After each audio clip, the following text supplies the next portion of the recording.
તમામ ખેડૂત મિત્રોનું આપણી યુટ્યુબ ચેનલ ટોપ ગુજરાતમાં સ્વાગત છે અને હું રેહાન ચુનેજા વિડીયોમાં માવઠાની અપડેટ આપવાની છે જે 21 તારીખથી લઈ અને 26 તારીખ વચ્ચે જે સોશિયલ મીડિયા ઉપર અને ઘણા યુટ્યુબ ચેનલ ઉપર જે અત્યારે માહિતી આપવામાં આવી રહી છે કે 21 તારીખથી લઈ અને 25-26 તારીખ વચ્ચે ગુજરાતની અંદર માવઠું જોવા મળી શકે છે। એ પણ ખાસ કરીને ઉત્તર ગુજરાત અને કચ્છના ભાગોની અંદર આ માવઠું જોવા મળી શકે છે। તો તેની આપણે આ વિડીયોની અંદર વિગતવાર અપડેટ આપવાના છીએ। હજુ સુધી આ ચેનલને સબસ્ક્રાઇબ ન કરી હોય ટોપ ગુજરાત હવામાનની રેગ્યુલર અને સચોટ અપડેટ આપતી યુટ્યુબ ચેનલ ટોપ ગુજરાતને સબસ્ક્રાઇબ કરી લેજો। સાથે સાથે આ વિડીયોને લાઈક આપી અને દરેક ગ્રુપમાં શેર કરી દેજો જેથી અન્ય મિત્રોને માહિતી પહોંચે અને અન્ય મિત્રો પણ આપણી ચેનલ સાથે જોડાઈ શકે। ઝાકળ વરસાદ, ઠંડી, તાપમાન અને આપણે જે માવઠાની અપડેટ આ વિડીયોમાં આપવાની છે। મિત્રો, માવઠાની જે આપણે આ જે અપડેટ જે વાત કરી હતી લગભગ પહેલા જે 8-10 દિવસ પહેલા એક વિડીયો આપણે નાખેલ હતો એમાં પણ ઉલ્લેખ કર્યો હતો કે 21-22 તારીખ આસપાસ એક માવઠું ગુજરાતની અંદર ઉત્તર ગુજરાત અને કચ્છના ભાગોની અંદર લગભગ જોવા મળી શકે છે એવી વાત કરી હતી। પણ કોઈ આ માવઠું છે મિત્રો, ખાસ એક વાત જાણી લેજો કે આ માવઠું કોઈ સ્ટ્રોંગ માવઠું નથી, મજબૂત માવઠું નથી, છૂટક છવાયા વિસ્તારની અંદર ખૂબ સીમિત વિસ્તારની અંદર આ માવઠું જોવા મળશે તો મળશે। એમાં પણ ખાસ કરીને જે વિસ્તાર હશે, મેઇન વિસ્તાર જે અત્યારની સ્થિતિ પ્રમાણે મેઇન વિસ્તાર છે એમાં કદાચ હોઈ શકે છે કચ્છના ભાગો છે, ઉત્તર કચ્છ જે બની ખાવડાવાળો વિસ્તાર છે અને જે ઉત્તર ગુજરાતના ભાગો છે તેમાં આની માવઠાની સૌથી વધુ અસર જોવા મળી શકે છે। અને બાકી જે મધ્ય ગુજરાત છે, દક્ષિણ ગુજરાત હોય કે પછી સૌરાષ્ટ્રના બાકી વિસ્તાર હોય તેમાં કોઈ ખાસ આ માવઠાની અસર જોવા મળે એવી શક્યતા નથી લાગતી। તો એ પ્રમાણે તમારી તૈયારી રાખવી। બાકી વિસ્તારોની અંદર માવઠાની ખૂબ ઓછી શક્યતા લાગી રહી છે અને ઉત્તર ગુજરાત અને કચ્છમાં પણ બધા વિસ્તારોની અંદર આ માવઠું જોવા મળે એવી શક્યતા નથી લાગતી। ખૂબ સીમિત વિસ્તારોની અંદર આ છાંટછૂટ અથવા હળવું માવઠું, હળવું ઝાપટું ક્યાંક પડી જાય તો વાત અલગ અપાતું રહેશે। બાકી વાદળછાયું વાતાવરણ રહેશે મોટાભાગના વિસ્તારોની અંદર અને ખૂબ સીમિત વિસ્તારોની અંદર છાંટાછૂટી કે હળવું માવઠું જોવા મળે એવી શક્યતા લાગી રહી છે। એની પહેલા જે માવઠું આવ્યું તો એના કરતાં બહુ મજબૂત માવઠું નહીં હોય, એના કરતાં પણ બહુ કમજોર માવઠું જોવા મળી શકે છે।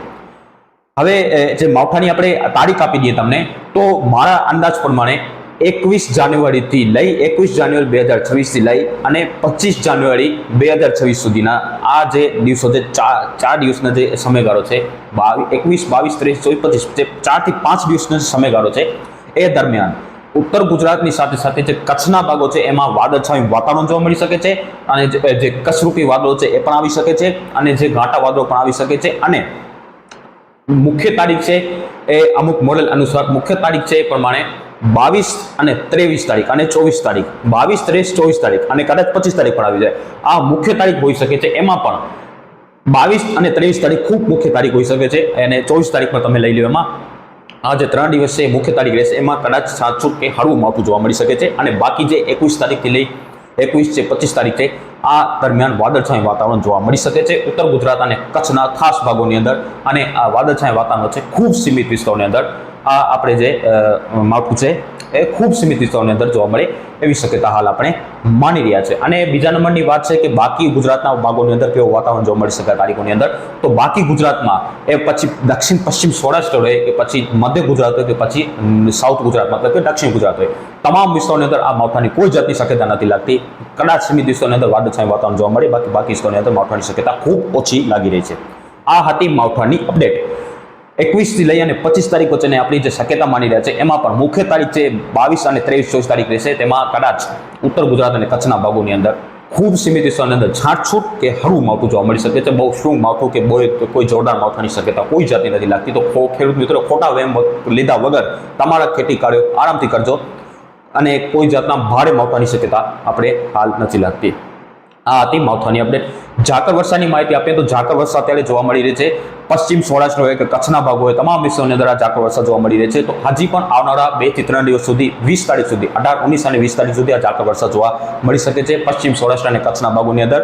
20 તારીખ બાદ ઝાકળ વરસાદની અંદર ઘટાડો જોવા મળી શકે છે। 20 તારીખ સુધી પશ્ચિમ સૌરાષ્ટ્ર અને કચ્છના ભાગોની અંદર ઝાકળ વરસાદ જોવા મળી શક્યતા લાગી છે। એમાં પણ આવતીકાલે અને પરમ દિવસે 18 અને 19 તારીખે થોડુંક વધુ તીવ્રતા સાથે ઝાકળ વરસાદ વિસ્તારોની અંદર જોવા મળી શકે છે। આ હતી ઝાકળ વરસાદની માહિતી। હવે આપણે જે ઠંડીની માહિતી આપી દઈએ તો ઠંડી અત્યારની સ્થિતિ પ્રમાણે ઠંડી છે એ પણ જાન્યુઆરીના જે છેલ્લા દિવસો છે, મતલબ કે જે 5 થી લઈને જે એક અઠવાડિયું છે, છેલ્લા જાન્યુઆરીનો જે એક અઠવાડિયું છે અને 5 દિવસ છેલ્લા બાકી છે, 25 થી લઈને 30, 31 તારીખો છે। આ તારીખો દરમિયાન જે ઠંડીનો પણ એક સૌરાષ્ટ્રની સાથે સાથે કચ્છ અને ઉત્તર ગુજરાતમાં ઠંડીનો એક સારો એવો રાઉન્ડ આવી શકે છે। કોલ્ડ વેવની અત્યારે મને શક્યતા નથી લાગતી, છતાં કોલ્ડ વેવની આગળ કોઈ શક્યતા કે હશે એવું તો તમને આગળ અપડેટ આપવામાં આવશે. અત્યારની સ્થિતિ પ્રમાણે કોલ્ડ વેવની શક્યતા નથી, છતાં અમુક વિસ્તારોની અંદર સારી એવી ઠંડી જોવા મળી શકે છે. અને આ ઠંડીનો ખાસ રાઉન્ડ છે એ ખાસ ઉત્તર ગુજરાત અને કચ્છના ભાગો માટે જ હશે. દક્ષિણ ગુજરાતમાં કોઈ ઠંડીની આ તારીખોની અંદર કોઈ ખાસ મધ્ય ગુજરાત અને દક્ષિણ ગુજરાતમાં ઠંડીની કોઈ આગાહી આ તારીખો દરમિયાન નથી લાગતી. નોર્મલ ઠંડી છે જોવા મળી શકે છે, પણ ખાસ આ ઠંડીનો રાઉન્ડ છે એ પશ્ચિમ સૌરાષ્ટ્ર, કચ્છ અને ઉત્તર ગુજરાતના ભાગોની અંદર આવે એવી શક્યતા લાગેલી છે જાન્યુઆરીના છેલ્લા અઠવાડિયા સુધીમાં. અને આ ઠંડી છે વધઘટ સાથે ફેબ્રુઆરીના પહેલા વીક સુધી, મતલબ કે પહેલા અઠવાડિયા સુધી આ ઠંડી જોવા મળી શકે છે વધઘટ સાથે. અને ત્યારબાદ 10 ફેબ્રુઆરી બાદ ધીમે ધીમે તાપમાનની અંદર વધારો થતો જોવા મળશે. અને જે ગરમીની અને જે હીટવેવની અપડેટ છે એ પણ આપણે આવનારા દિવસોની અંદર માહિતી તમને નેક્સ્ટ વિડીયોમાં આપવામાં આવશે. આ હતી માવઠા, ઝાકળવર્ષા અને તાપમાનની વિશેષ માહિતી. આપણે કોઈ એમાં અપડેટમાં ફેરફાર હશે તો તમને આવતીકાલે અથવા પરમ દિવસે માહિતી આપવામાં આવશે. અંતમાં નિવેદન રહેશે કે હજુ સુધી આ ચેનલને સબસ્ક્રાઇબ ન કરી હોય તો હવામાનની રેગ્યુલર અને સચોટ અપડેટ મેળવવા માટે આપણી યુટ્યુબ ચેનલ ટોપ ગુજરાતને સબસ્ક્રાઇબ કરી લેજો. સાથે સાથે વિડીયોને લાઈક આપી અને દરેક ગ્રુપમાં શેર કરો, જેથી આપણી ચેનલ સાથે અન્ય મિત્રો પણ જોડાઈ શકે. મળીશું નેક્સ્ટ વિડીયોમાં. ત્યાં સુધી બધાને આભાર.